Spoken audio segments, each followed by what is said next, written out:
Hello YouTube, as I mentioned in the last tutorial, I'm in process of going through my archive of couple of hundred scripts. So I'm gonna upload that to YouTube so you can use it basically and change it.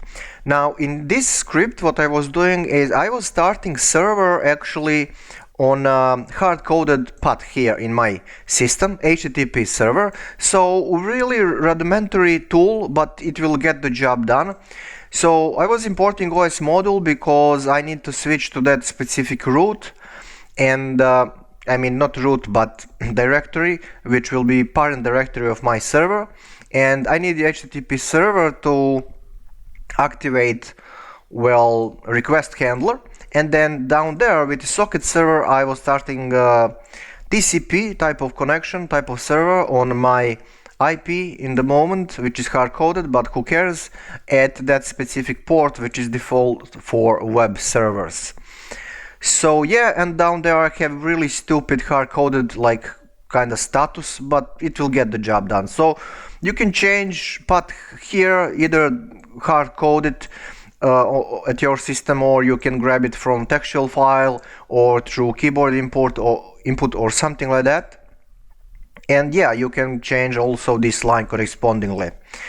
So that's pretty much it. Let's start this thing, and I was checking it. It's running.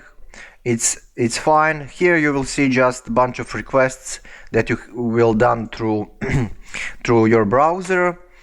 And there you go. So this is my messy Python directory. I have some examples here that I was practicing.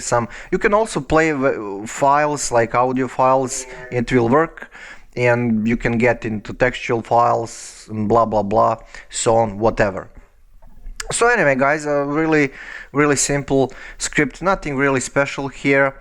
So you can just recopy this, I mean transfer to your textual file, save it as a Python file, run it in idle or whatever you're using, and it will get the job done.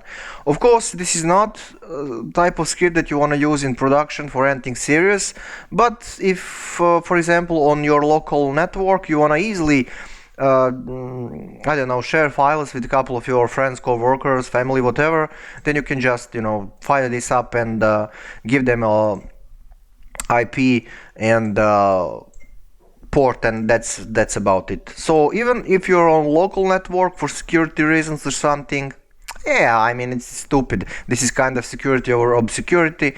You can change, for example, port to something else that is not default. And yep, so that's pretty much it. As always, thank you for watching, and see you in the next tutorial.